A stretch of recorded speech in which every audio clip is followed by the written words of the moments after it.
Dysfunctional vet. I went through about 5 videos trying to find something that could tell me how to tear down a Harbor Freight lathe. And I finally found one that was actually usable. Now, let's look at why we have to tear this thing down. I'm going to zoom in. See the plastic gear in the bottom there? Watch what happens when I turn this thing.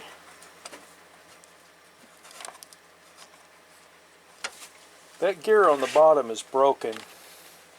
I'm going to have to press this piece right here out, see if I can find that gear in the bottom, and then put all this back together.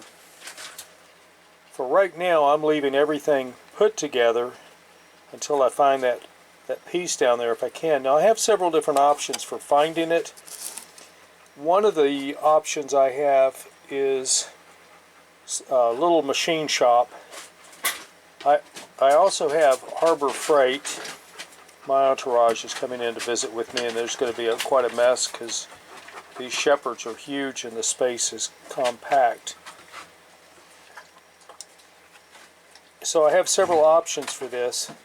What I have to do though is I have to get this piece right here out, and that has to be pressed out, and then I have to press out this bottom piece. But as I say, I'm going to hold off on all of that until such time. This gear needs to be replaced too. This one right here, both of these gears need to be replaced. I'm going to hold off doing any of this until such time as I have the replacement parts.